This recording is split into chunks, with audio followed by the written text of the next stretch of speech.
All right, guys, welcome back. This week's episode, we are going to get into something we talked about in the past. Yep. But we've talked a lot about CrossFit, some of the, I won't say big issues, because we've always been very good supporters. What we didn't like. Yeah. But as far as just complaining about it, we wanted to make sure that we presented at least what we thought were the actual steps to be taken as far as to just tidy the thing up a little bit. Yeah, instead of just bitching, actually offer something to do. Yeah. Instead of something not to do. Yeah. And I think they have the opportunity now with the big, I'm going to guess there's a big organizational restructuring. I would hope that they'll be able to find a way to restructure the educational side of the business as well. So that whole thing shouldn't, it doesn't mean that the whole thing's broken, but I think that there needs to be a mechanism for progress and adaptation and evolution in that. There's an evolution that didn't take place. I mean, it took place on the CrossFit Games side, but it didn't take place on the foundational side of CrossFit. Yeah, like the training system. Yeah, and then there's some of the things I think that run adjacent that just happen in CrossFit gyms that get stamped as CrossFit official that maybe aren't, have never really been addressed or put in check, like the whiteboards. Right, and then also the evolution of coaching throughout the CrossFit community has evolved. Yeah. We don't coach the same. Well, we didn't know. Yeah. I don't think that many coaches knew until they realized, oh shit, now I'm managing group classes of 10, 15 people, and doing these types of exercises. I think being able to learn and adapt from that process is extremely important. So we're going to dive in, I guess, right away.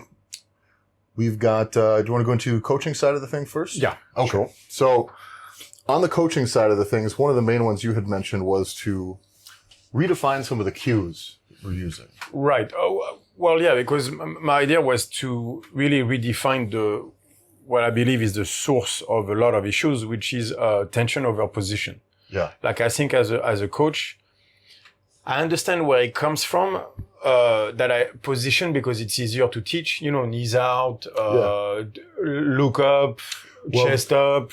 There's something that we know happens all the time with the way that we're educated in schools and all those things is you're educated based on objectives and memorization and being able to say that looks like a good squat. Right. That looks like the position you need to be in the bottom. That depth is okay. I can point to this. I can say your knees are too far in. You drive them out and then you're going to look like You're not deep enough. You're not doing this. You're not doing that. Yeah. And I think that's the root core of most of the issues that I see, whether in gyms or on Instagram or everything, where people are just, the whole battle seems to be, or where should the knees be? And then after that, it's 17 different sites that will slightly disagree or over the big toe or over the middle toe or whatever. And I'm like, Jesus Christ, man. Yeah. Like you're going to control that with 200 kilo on your back going up and down like that. So a lot of that stuff, I think, comes from an oversimplification at the beginning of a coaching career, and that is never corrected. And so we just stay in the same path, which is we're going to teach position. This is where your pelvis should be. This is where your knees should be and everything. Well, but I believe fundamentally that's wrong because you can look perfect on the squat or deadlift and still fuck up your back every single time. Yeah. We've seen it time and time again. The amount of people in CrossFit are really, really competitive CrossFit athletes that we see that have all sorts of issues. Say something like the deadlift, where it looks like it should be on a poster. Right. And every time, but you can tell it's all back, all stuff like that. Yeah. If you start to look closely, except of like with the back straight or stuff like that, because for example, a straight back has evolved into an overarch back. Yeah. What they call straight now is obviously overarch, which is just as bad as rounded. And if you see a neutral spine deadlift, what percentage of the population that trains sees a neutral spine deadlift and thinks it looks right? Less than half, probably. Oh, I would say less than half for sure. Less than 20%. I'd say half would say that is wrong. If I would say 70% would say this is wrong and everything but that's what those systems do. They start with like, oh, that's a straight back. And then someone ups the ante. It's like, no, that's a straight back. And then there's always another one that comes, no, that's a straight back. There's also like an assumption of conformity here that I think people just don't even know what they have been, don't even know why they do it. My son, he never trained with us before. Basically, we moved here and still when we go to pick things up off the floor, I'm just teaching him some real basic things. And his first inclination is this thing. Yeah. Oh, I arch my back and Keep then your I go back down and I straight, get to this position and it's really, Use really your legs. Yeah. But he's never been taught that by anyone. No, but It's just he kind of sees it. I've seen some people do it. Because that's still the main thing people say. And frankly, if you look up almost any gym in the world, global gym or otherwise, you're going to see pictures of people, you know, like the fitness model squat thing, like all of it just looks like that. But it's always overarched too. Like it's funny. Like it's that's where the system started to overcorrect itself. Yeah. Till the end. So I think from a coaching perspective, the main thing is to coach tension over position. That it's not about having a knees out or looking the part. It's about being the part. That you're gonna have to engage the proper muscle in order to achieve the right position instead of the other way around, which is really if you're in a proper position, you will engage the right muscles, because that one isn't true at all. I think fundamentally that mindset shift, like looking at movement through that lens and training through that lens is a piece that I think if CrossFit could not only adopt it, but implement it well, teach it well, you have a system now where you can really, really, really make a difference. I really think that could make almost all the difference in the world, because so many of the bad things that I see originate out of that. Yeah. Well, we saw that with the points of performance on lifts. A squat, you have to break parallel. Yeah. And those are the things, for example, that in your gyms you have to change, because some people know they should not break parallel, because if they do, that means that they have to relax at the bottom, collapse completely, collapse the spine, collapse at the knee or the ankle or whatever. They're going to end up being in the worst possible position. And correcting someone who say butt winks down in the bottom, maybe the issue is just don't go that low right now until you don't have the mobility to do it. So you have to force yourself in a way that is not I've seen that too. There is not, where a coach would get pissed and spend an hour making the person, break parallel, and that person is wrecked for the next 2 weeks. We had that with older people, like they were and then they quit because they just could barely move for 2 weeks. And they're like, this is dangerous for me. And then a number of things happen from there. And I mean, like we have to go toward understanding what mobility is truly, which is, range of motion within tension. So that means that you're looking for a specific tension. And if it means not quite breaking parallel on the squat, well, for today, so be it. That doesn't mean tomorrow, 6 months from now, a year from now, things will be different, right? Yeah. If you do things correctly over time, the bodies tend to thank you for it. Well, I remember first starting teaching some of these concepts amidst CrossFit folks. And a coach's first inclination, I think, is to preserve the way that their gym looks. Your class looks, you want to have a class full of great movers. Yep. In my head, I just envisioned a class full of people that I'm teaching is going to look very differently. I thought, it's all going to be nice, deep squatters and real good mobility. And the fact is it doesn't work that way. But no coach wants to be the person. Say you're right on Main Street. You got people coming and going. 10 people that move like shit. You got quarter squatters. You got people doing their workout quarter squats. Maybe it's tough for people with that. It is an interesting dynamic in a group class to have different standards. No question, but maybe it's not about you. Well, that's a lesson I think every coach has to learn. Yeah. And so I think it comes also from, like, if you look at the culture of CrossFit, there was a lot of people that did not necessarily have a strength and conditioning background. And then the L1 came about. It was like, and even if they had a background, CrossFit was redefining functional fitness. And so there was almost like let's start from scratch.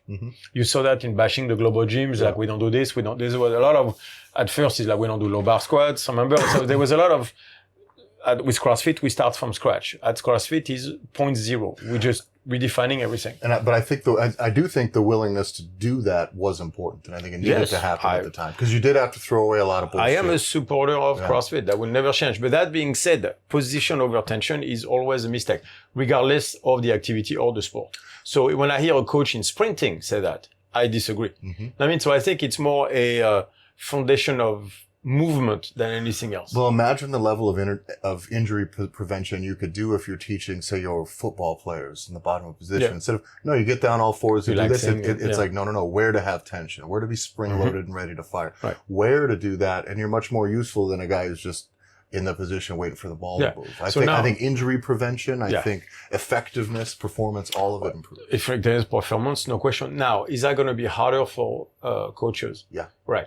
So there's also that, right? It's also, I think, harder on the athlete because it's something is required of an athlete. It's not just don't mirror this. Yeah. You have to be Yes, this. exactly. Yeah, you have to be the part. And your right? version of it. That's the difference between position or tension over position. Tension is being the part and position is looking the part. And so now you're asking of a coach to know the difference and you're asking of a person to know the difference. The person is like, oh, I just want to do wall balls. I'm like, yeah, but I want your groin to be sore the next day, not your lower back. Like there's a number of things like this. So, but if you have, like it's always the same, like you struggle or you're a coach and then there's 20 people per class. Yeah. You have 20 people per class. You're going to have to make some compromises. And here comes the second issue, I think also that promotes position over tension is the whole competition within the class. Well, I think even the competition movement standard embraces is let's start with that. Yeah, like I think that's where those lines got drawn anyways, is so you could because of the games. So you could delineate between a rep and a no rep. Yeah. And that is not how fucking training works. Yes. That was a competition thing. Yeah. That was where for judges to be able to call a rep versus no rep, they were points of performance, but that doesn't relate to most people walking into your gym. Mm-hmm. So that's where I think the water got murky, and this is what I criticized from the beginning. And that was, we're talking 2007, it was already a problem because at the time it was mostly younger people, white, with enough money, and then they all wanted to compete or do stuff like that. But as CrossFit grew, thank God, it started, to incorporate more people for every walks of life. And some of them are not interested in murdering their knees and lower back to compete twice a year at the local box, right? And so I think those standards of push your head through so that the coach can see that your elbow is past your ears, that has nothing to do with pressing. You're just making the judge's life easier. Yeah. Yeah. That's all. I mean, that specifically, we've already addressed the squat and kind of the deadlift from a position standpoint, but that specifically, as far as a movement standard goes, is insane. Yeah. Like the pressing, that has wrecked so many shoulders. I mean, like people have to understand. Just stopping to do that shit alone would serve a lot of shoulders. I'll be honest, my biggest wins as a coach when I was first starting was clients would have shoulder problems. All I would do is I would have them come in and press, and I would just say, I wouldn't even tell them to do or not do the head thing. I'd just say, don't press as high as you did. Don't go all the way. And they go to here and it doesn't hurt. They do this shit, and all of a sudden they're like, oh, no, I have neck pain again. Exactly. And so you'd say, if you remove that tiny little bit of extra I was demand on the range of motion. Julien on Wednesday. Yeah. It was because she was, especially with the bar, I was like, no, keep your lats engaged. And he was about like almost all the way, but not quite. And she was told to push it back, fully extended. And that went right away to the trap. And she has a history of having neck issues because of that. Yeah. So but that, again, that comes from two parts. First of all, a competition standard to make judges' life easier, let's be honest. And on the other side, we took that competition spirit into the gym. And we should have drawn the lines better. Like we should have explained what it was about. The point was to push intensity to the max, not to bring a competition into the gym on a daily basis. Also, that competition movement standard, those benchmarks and range of motion, things like that, those are, I think, get very mixed up with discipline and integrity. Yes.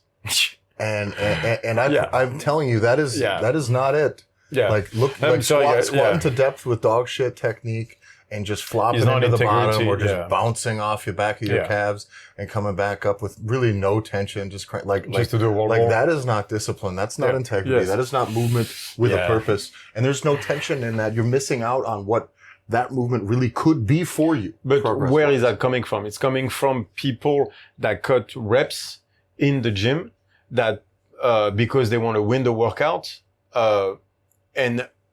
or someone who's cutting short because he shouldn't be squatting below parallel. But there's that one guy who goes to complain to the coach because he lost the workout when the other one was doing less work than him or whatever.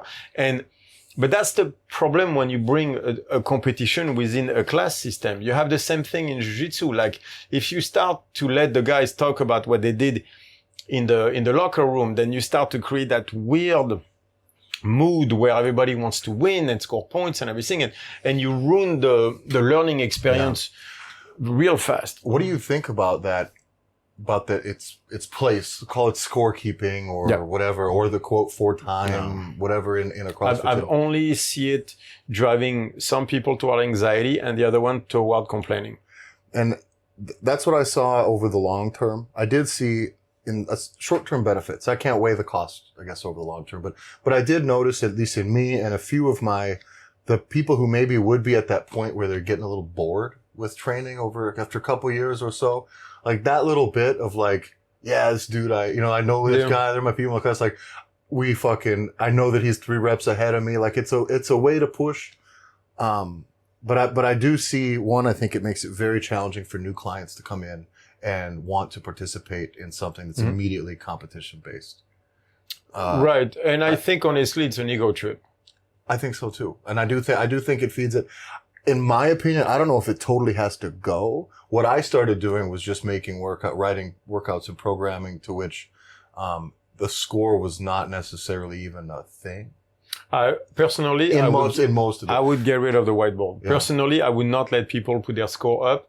I think he only promotes divisiveness, not community feeling. And if you think about some of the stuff where we train, where we are pushing, none of it is fucking timed or counted anyway. So it doesn't really matter. So I much rather, again, we say no to the whiteboard. Then what? Yeah. Right? So let's go toward, how would we fix it? Then simple is as many reps as you can for 1 minute, but no one counts. All we want is try not to stop for a minute or try to do as many reps as you can for that minute. So a lot of AMRAP instead of, 3 rounds for time. It's more like there's an amount of work. Yeah. And then you do what you can during that, but no one counts. Yeah. So at the end, everybody has done the same workout. Yeah.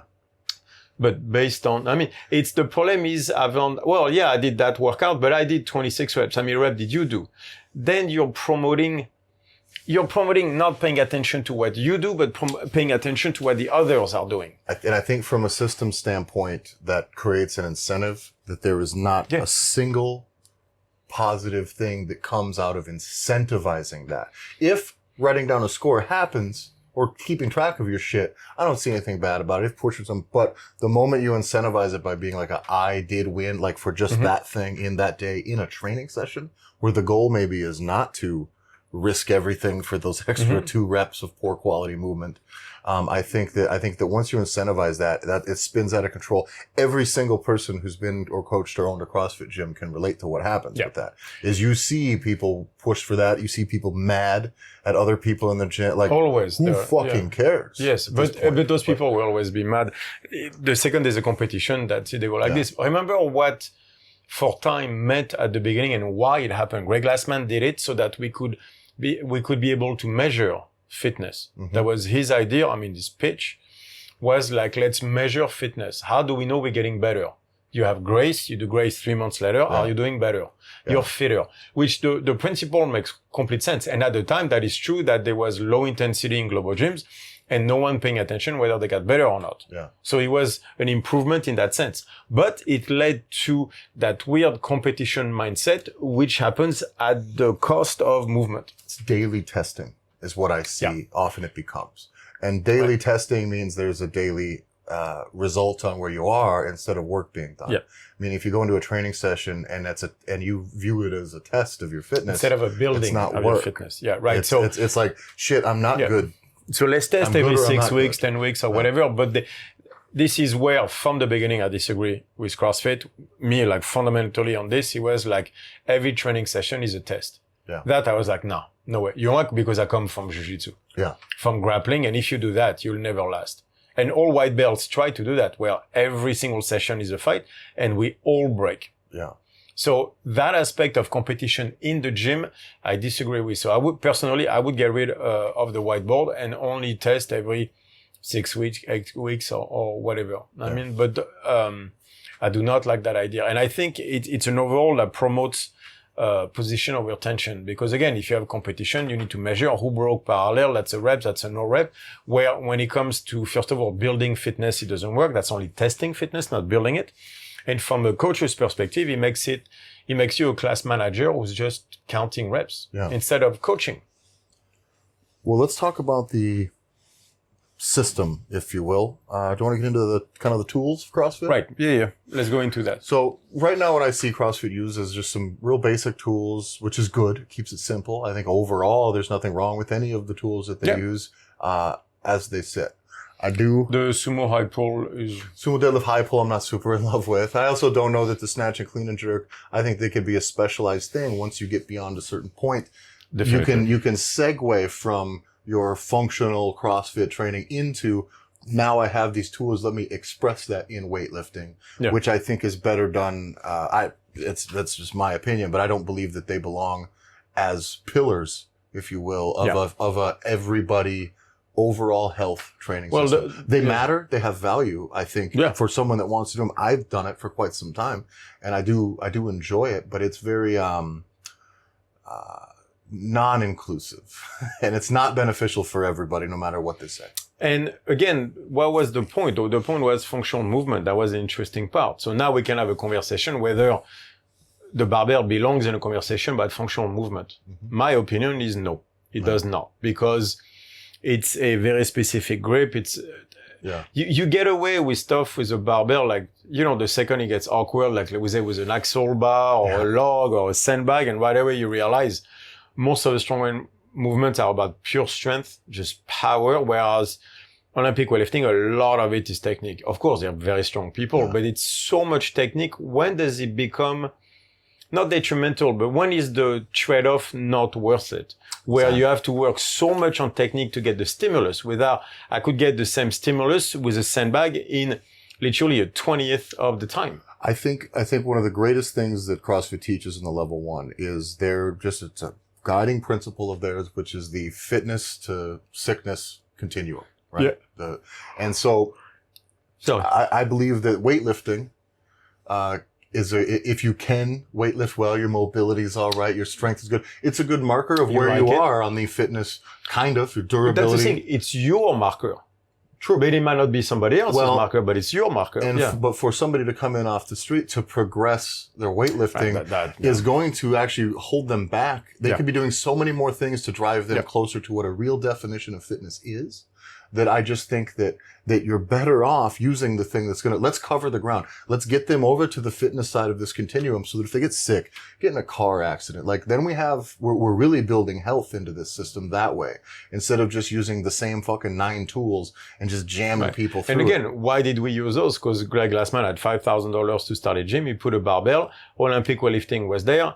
The people I joined already had done that. So he just promoted the usage of the barbell again not because he was the best tool, but because he was the most convenient tool. Yeah. And he could put 1 kilo or 2 kilos or whatever, and it's gracious on TV and stuff like that. But it was always a matter of convenience, never of quality, never of, the best tool for the people there. If we go toward functional movement, there are many other things than the barbell. Well, and it's one of the things that I think, that Ray says really well. It's and I think he gets this from Coach Bergener. He said, weightlifting, it's a skill exercise. You are there training a skill, and you can get all the benefits that there are from training a skill, a physical skill. Be fast, be explosive. But that cannot be the crux of your strength training. Yeah. Well, get that shit out of your head. Skill that is not how it is. Yeah. And people that know that, you don't go in and just do fucking snatches and clean and jerks to build your strength up. That's an expression. But that's because they look at the Bulgarian system, but that was already on people that were extremely strong, grew up in the mines, already have done it at a certain level and everything. So that's been also the issue, is the lack of, for the longest time, they were incapable of putting things into context. In CrossFit. It was like Olympic weightlifting has to be put into context. And by the way, CrossFit has changed. Now it's mostly just people off the street that are just wanting to get in shape, wanting to look good like the people on TV, but that shouldn't be doing a muscle up. That shouldn't be doing an overhead squat. Forget Olympic weightlifting. Most of your clients will never do an overhead squat, nor should they. And if at some day, via all of the good functional movement tools and coaching and progressing their mobility, ability to maintain tension, at some point, could they have the skills and mobility and all the strength to do an overhead squat in the end? Yeah, maybe. But again, you cannot get there by doing that. If it makes them progress, like that's always a conversation, objective versus constraint. The point is, like, if that's a progression on the way for you to get to be awesome, I'm all for it. Mm-hmm. But if we start to specialize toward giving you an overhead squat regardless of what happens, then it's a whole different ballgame. Yeah. So again, we're going back to tension over position. Like, I'm going to give you an overhead squat because he looks cool, makes me a great coach because you look good. Yeah. I'm like, no, that's the wrong conversation. It's like, do you need an overhead squat in order to better so like you need some work on that T-spine and your mobility is poor, and working on the overhead squat makes you actually realize how poor you are toward your upper spine. So you start to do the work toward that. I'm like, okay, cool. Yeah. But that's within that progress or within the constraint base. But when it's like specializing toward, you need to have an overhead squat regardless, then no, we're in the wrong. Then we're back to competition again. It's like you need to fit the mold. Yeah. And as a coach, that is the wrong mindset. No, your people walking in do not have to fit the mold. You have to fit the mold to them. You're not teaching the squat. You're teaching that person to squat. And fundamentally, I think that's what the difference is. Well, I think looking at a list of exercises, building the whole thing around a fundamental list of exercises is also a bit tricky, because I would prefer that things be seen as movement patterns. Right. So more than anything else. Is it arrogance? I think it was what you had to do. I don't know. Like, if you, I don't fault anything at its establishment point. No, it's no matter of fault. I only fault its lack of evolution. Right. I remember what a system is designed to do when you look at what it actually does. Yeah. Right. Not what it says it does. Not what it says it does, what it actually does. Yeah. And to me, when I see that, I think Dagobah, Luke Skywalker asking Yoda about the dark cave and asking him, what will I find in there? Yeah. And Yoda answering, whatever you bring with you. I see that as an ego trip still, as coaches going like, my clients are going to look good, my clients are going to do Olympic lifting, yeah, but maybe your client shouldn't be doing that. Yeah. And I think things like the deadlifts, are cool to deadlift, yes, but should you know how to hinge and use all the muscles associated with the hinge? So let's talk about, for example, like, so instead of teaching the deadlift, we should teach the hinge. Mm-hmm. Right. Because then your hinge strength and skill and structure for that movement pattern, then you can deadlift. Yes, exactly. But that means you can deadlift a bar, but you can also deadlift a stone off the ground, a sandbag, a kettlebell, a dumbbell, because they're all different technique-wise. Yeah. Slightly, some more than others, depending on, the placement and stuff like that. But the point is they're all a hinge pattern. And so we have to coach patterns, not movements in that sense. And I didn't see that was the one thing I did wish I saw more of out of the training side of things, out of the educational side of CrossFit with the level ones at least, was that let's teach what the deadlift is supposed to be teaching. So let's teach patterns, not movements. Exactly. Right. Yeah. Exactly. Yeah, so I'm a pattern specialist, not a movement specialist. There you go. That sounds better. But it's pattern specialist just means I have autism. Yes. But still works. Whatever, it works well. Pattern specialist. Exactly. Drop a bunch of toothpicks on exactly. Well, no, just go like 452. But so, yeah, what I would like to see from an educational perspective is that, so as coaches out there, is teach patterns, not movements. Because again, if I teach you to press correctly using your lats, your pecs and everything, it'll work from a sandbag all the way to the barbell. Mm-hmm. But if you don't do that, that means you have to teach each movement. Yeah. The barbell and then the kettlebell and then the dumbbell and then the sandbag and then the log and then the axle and then da. And then it's a nightmare. I mean, it's great because you'll have a job forever. Yeah. Of course, you're going to have to spend 6 months on each movement, but it's not the best for your people. Again, back to tension over position. Yeah. I mean, so for me, that's what I want to see coach and to see change. And by the way, I'm not just talking CrossFit. We're talking functional fitness. Yes, that is that's everywhere. I see that problem with everything from personal trainers to fucking strength and conditioning coaches at the high school level. Collegiate level can be insanely good and unbelievably horrible sometimes. Sprint coaches at the world level. We had a conversation about the position of the pelvis. I was like, no, internal torque. Yeah. Like after that, you can't decide what the pelvis is going to be. They were dictating just position and not actually the reason. Yeah, don't arch go this way. Yeah, but between here and here, they search. Yeah. Do you know how many degrees that is? It's like, and a quarter of a degree might be the difference because for that person, bottom line, you don't know. Yeah. So if you teach tension, like being internal torque, then the body will find naturally the proper position, because at the end, the only person that knows what the proper positioning is you. Yeah. No one else. Yeah. And so that's really the big difference I would like to see. Tension over position. That demands more of the athlete and the coach. And the coach. Now, that demands knowledge out of the coach as well. One of the other things I want to get into, because I think with what we're talking about here, it's good to transition to training the extremes. That too. Because we see a lot in CrossFit. It seems like they'll describe what they're doing as extreme. Everywhere as well, because that's not the CrossFit thing. That's a society thing, because you see it in bodybuilding where they just do that. Bodybuilders refuse to learn to power clean now. Arnold Schwarzenegger was doing power cleans, deadlifts, squats, like the whole, like he did Olympic weightlifting when he was like 16 till he was 20. He was a good powerlifter. He actually some good numbers. And by the way, none of those guys had real good looking cleans either. They were just working on them, trying to be strong. Right. It wasn't full weightlifting thing. Yeah, it wasn't that exercise for them was an explosiveness, in the upper back going and impact and everything. It wasn't to be the best weightlifter. No, but it was to be better. Arnold Schwarzenegger, they lifted 660, benched for 40. So he was, squatted 5 something. He was a pretty good powerlifter. Yeah. Right. So, whereas now it's all like, 12 to 15 range and then just take insulin. Everybody is becoming so hyper specialized in their thing. We're all forgetting we're humans first. So that means we all move the same way first. So it's either I'm an Olympic weightlifter or I'm a powerlifter or I'm this or I'm that. I mean, and so that's not just a CrossFit thing. But I think like the Metcon, right? Right. It seems to be such a part of what goes on in CrossFit affiliates that I think people think that is what CrossFit is. Yeah. Is the moment we say 3, 2, 1, go, and there's a timer. Yeah. And then that moment, anything outside of that is warming up for CrossFit and taking off my shoes and going home after CrossFit.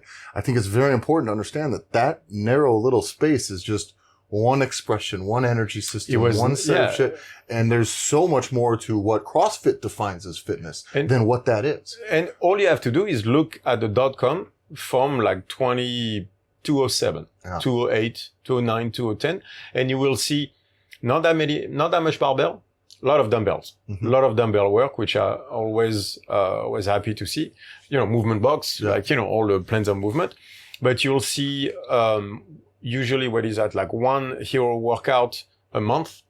Now it's one a week, right? Mm-hmm. You'll see a lot of extreme training. So what do we mean by that? We mean either strength, 5 sets of 5, right? 5 by 5 on one exercise, the squat, and you're done for the day, or the 5K. Yeah. 5K row, 5K run, or stuff like that. It's still the number one, I believe. Yeah. I think we more extremely heavy, taxing, safely. And then you're done. Yeah. Yep. And that's it. And do whatever you need to do to get up for it. Get warm, get stressed, do whatever. But then, and after that, do assistance work. Yeah. Like just so let's go into that as well, because train the extreme, first of all. But training the extreme doesn't mean, so the old school was like 3 by 3, I'm done. So how about we become a bit better than that?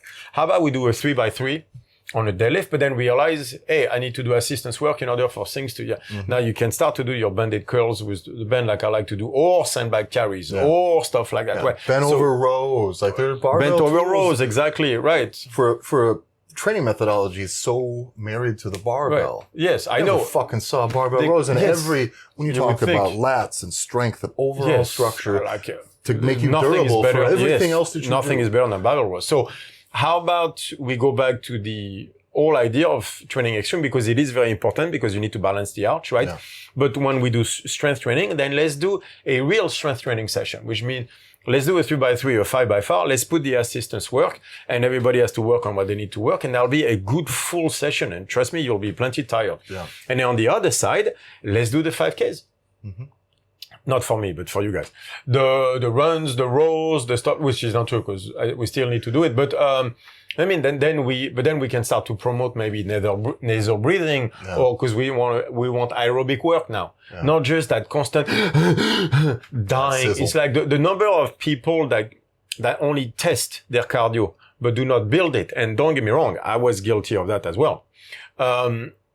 Is the problem. Mm-hmm. Like you need to build your cardio, not just test your cardio. So we need to train the extremes for that. Because when you see, even when we say Metcon, even that got specialized. So Metcon means what? It's 20 to 40 minutes, 3 to 5 movements, and that's what people want. And so basically, like I think the most common range that you run into is like between 15 and 25 to 30 minutes, like 15. I would say 30 because most people love that 30-minute workout. It's like, oh, can we do longer stuff? Because you want to pace, it's just a different work. You don't want to push because who wants to do friend? Well, that becomes a thing, I think, where people, when we talk about the objective-based mindset, is that does really become the thing. That is the thing that you like. It's intense. It's rewarding. It's very taxing afterwards. You feel like you accomplished a lot. That's it's the problem. Wonderful. You feel you've done stuff, but that matches your life. Yeah. Where you worked 8 hours at the office, you felt like you done something. Where you spent $250,000 and now you have a degree. Exactly. So you felt you've done something. Whereas the fact is, no, your job is still a useless job. That if you did not do it, it would not change anything. Yeah.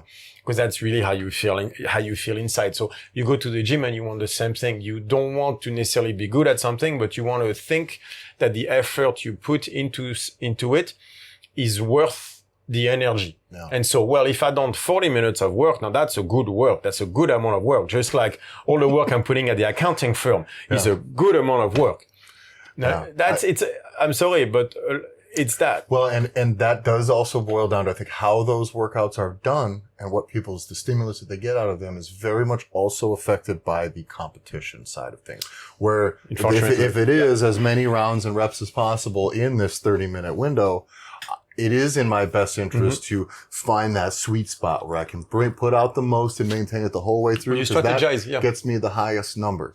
And one of the things I teach a lot of the people in the muscle building program that we're running right now is to completely handicap yourself for those things. So when we are doing accessories in a time window, those muscles should be fucking destroyed as early as possible and hurt the whole time. The entire time. You should, if you were trying to get a score, you should get a bunch of no reps for partial range of motion. Yeah. You should get a bunch of shit doesn't count. You should be really inefficient as far as the way that you're moving at the end. And you should just be a sad sack of mess of fucking work that just happened at the end of it. Not this, I did just enough to make it not too hard to where I was able to just kind of optimize my way through. I did my set of 10. Yeah, which means you did nothing. Yeah. Because there was no stimulus in that set of 10. Yeah. But again, like you checked the box. I've done all my work. I'm a good boy. Yeah. Except at the end, you get no progress out of it. Like to get the progress, you're gonna have to go outside of that box. Yeah. And so that's fundamentally the issues that we see where like the gym cannot be a mirror image of society. Mm-hmm. Otherwise we're fucked. Yeah, because the gym is supposed to be the other side, like the real rough nature type. I like the idea of like a fun but chaotic dojo. You know what I mean? Yeah, there's a craft going on. Yeah. There needs to be a respect and trust that goes back and forth. But there's a real community between the people there. But people are there to learn and to really work and to develop that craft. Because then the expression of it can be awesome. Because when we talk about testing, community, let's do Fran. Let's do a fucking 30-minute chipper where we do the score on a Saturday. Sure. Hey, we're coming to do the thing. No problem with that. Cannot be that what can't the just thing be is. day-to-day stuff. But in a dojo also, like you don't get to tell the teacher what you're going to work on. That's the thing. Is like a lot of people say, but that's what I want. I'm like, yeah, but that's not what you need, and you don't know any better. So shut up and listen to your coach, and let's move forward. Well, we've talked about that with coaching too, is that like there isn't, I don't know, a real respect. It's tough with an adult to another adult coach, especially sometimes depending on who you are. Your coach in the CrossFit gym might be younger than you. Yeah. Might be like any number of those things. It's tough to come in and just offer up your trust and respect and just really do it. But the fact is, if you don't, you're missing out on really what the value is. But again, like that goes back to the culture of the gym. If you bring a culture of competition, then that's what you're asking for. Yeah, everybody's a fucking superstar. But that's what you're asking for. Right. So that has to be, fundamentally, that's where I think the change has to be. And just to put one more thing into it, what I would change, also what I would like to see evolve is the warm-up. Yes. Like, I'm very big on warm-up to fix fundamental issues, like your shoulder hurts, let's say on the press because you don't engage your pecs, right? All right. So that means that every single warm up, you're going to do 2 sets of cable flies until your pecs are on fire. Yeah. And I'm not talking for the workouts where you're going to press. I'm talking every time you're in the gym. The reason if you do it twice a week, for whatever reason, the muscle don't want to engage, that means the day after, it may be there, but the day after that, it's gone already. That connection that you earned. I like to view those things as like that mind-muscle connection, especially trying to get things to work. Constantly. I view that as more as a conversation. And I think when you are able to get it to do the work, you get the muscle to work, you are communicating that direction. Keep talking. Yeah. And then the next day you're going to be real sore. It's talking back. Yeah. It's going to yell at you during the set too. And that's okay. But then that dialogue is there, but you need to keep that going because that drifts away. And certainly if I'm trying to say you need to get a bigger chest, I don't know that you need to be benching every single day, but if your pecs don't work, you need to talk. You need to do something that gets the pecs going every day. There needs to be a dialogue and that dialogue needs to continue until you two have a fucking understanding. Right. And teaching it any other way is a fucking waste of time. Yeah. And so to me, what it means is a warm-up that each person have to find their own warm-up because it's based on the muscles that don't want to talk to you. And you're going to do those muscles in your warm-up every single day for 6 months at least, if not a year. Every single day is at the gym is the same warm-up. Yeah. And it's going to teach you the skill also of finding your own damn muscles, feeling something, and sticking with something as well. Yeah. So every time, same warm-up.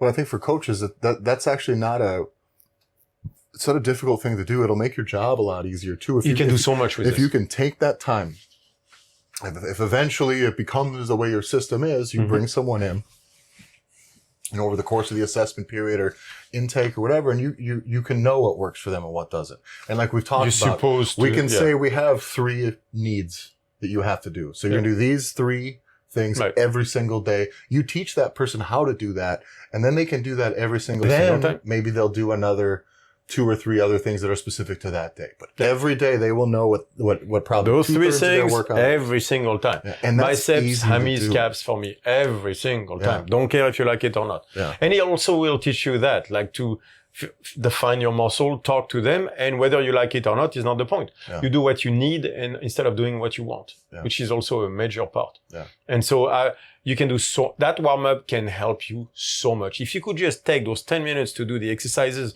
that you need to do every single training session, you would see progress right away on movement, on your squat, on your deadlift, on your bench or whatever. Like I do that with my clients. Is the warm-up is so important. Yeah. The other basics I would like to make sure we cover are kind of obvious, but like probably should be able to do strict pull-ups before you can do kipping pull-ups. I don't know that kipping pull-ups have a real place short of conditioning, in my opinion. So that's after that, all that stuff. After that, it's all that stuff. But I think fundamentally, let's start with tension over position and let's diminish the importance of testing continuously. I've never agreed with that one. Yeah. Every day should be a test. I disagree. Yeah. I think this has to go away. Personally, so same thing as skipping. Personally, I think the whiteboard should go away, but that's up to the gym and the coach. Yeah. I think is there competition when we train? Of course. Always. Of course. Always. There is no whiteboard anywhere. We don't even know what the weight was on the day or whatever. It's just going to be fucking heavy today and we're going to push. And if you can go a bit heavier, you do. If you can't, whatever. I mean, of like the 50 filled sandbags that we have at the gym, I think we know the weights. We know the weights on like 3 of them. Yeah. We don't even know what the weights are. Some of them we just put with sand because we had to get the sand here in Utrecht. We did. So we don't even know if it's too full. It just doesn't matter. Maybe. That's what we use. Yeah. And you know what? Oh, I felt light. Cool. Go heavier. Yeah. Oh, it felt heavy. Okay. Go lighter. And for coaches, I think being encouraged, taught, informed, given ideas on how to program based on constraints is also very...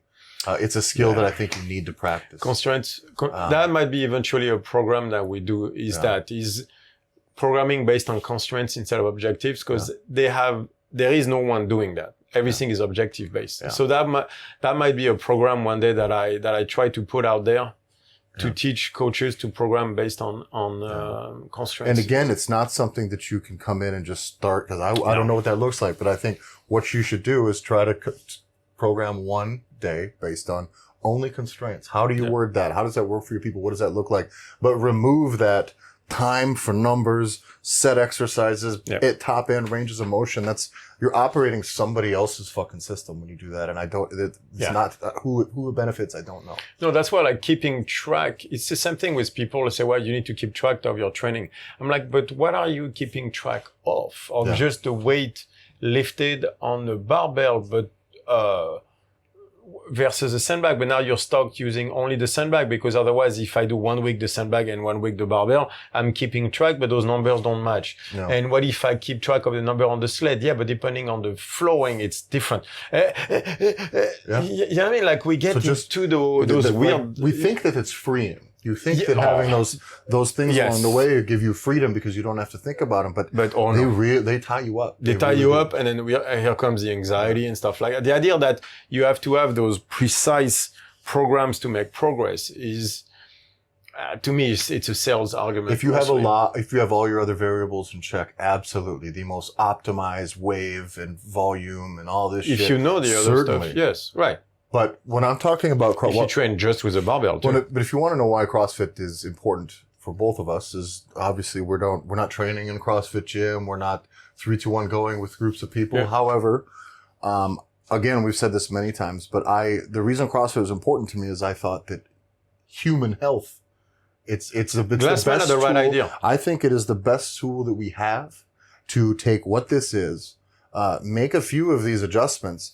And if I needed to run 100 people through a training methodology in hopes to make them healthier in the groups, like that's how I want to do it. The community side, that group is better than sending those 100 people to personal trainers in a gym by themselves and then they go home. And to me, I'll say again, it changed the way we train women forever. Yeah. So by the way, none of the CrossFit methodology fit any of the strength and conditioning one ever. No.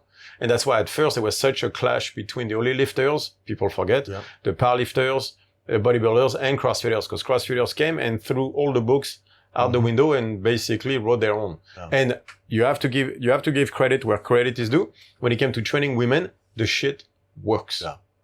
Well, I've seen it firsthand. You can't tell me no. And if I had to put my son through a general training thing, matter of fact, my mother, my grandmother, if I wanted people that mattered to me to get into, do some type of fitness to help your health, that's where I would have. I would send them to a CrossFit box. Absolutely, with a good coach who cares, and that's why we're talking about this. That as well. Yeah, and it's because it's important to us because I do think that improving health stuff in the world is, I think, we're not winning. What we're here to do. We're not winning.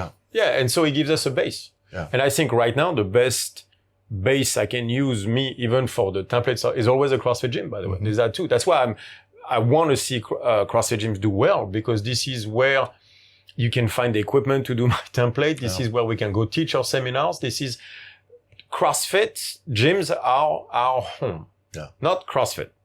Because this CrossFit HQ, that's a whole different conversation. Yeah. But the CrossFit community is where we belong, even though we don't CrossFit ourselves. Yeah. Well, I think... So, that's what we think. So, for me, no whiteboard, right? But we can agree on tension over position, change the warm-up, lower the competition thing, right? And the especially amongst your overall, most of your people. Points of performance, nah. Yeah, and I would go basically train more extremes. Yes. Redefine the barbell, the warm-ups. Open up the toolbox, because then you're not married to specific exercises and tools. You teach movement patterns, and then all the tools can just be simply interchangeable. You can be very strong without using a barbell, ever. Yeah. That is a fact. Not to say you shouldn't use a barbell, because I use one, but you can get fucking strong without ever touching a barbell. Especially if a barbell is going to add a whole lot of risk to your situation and dampen your a whole lot of progress skill to your situation. Yeah. You throw a sandbag over the bar. That is far more interesting to learn to fully extend than doing a snatch or a power clean. Yeah. We require so much technique. Yeah. All right, guys. Well, thanks a lot. We'll see you soon. Support the podcast, heading over to podcast.strongfit.com. There you could donate or join the YouTube channel. Also, go to strongfit.com. There you're going to find our online courses, education, and all of our seminar dates should be there as well. Head on over to strongfitlibrary.com to keep up to date on everything Julien's been working on. And follow StrongFit1 on Instagram and Tyler F. and Stone.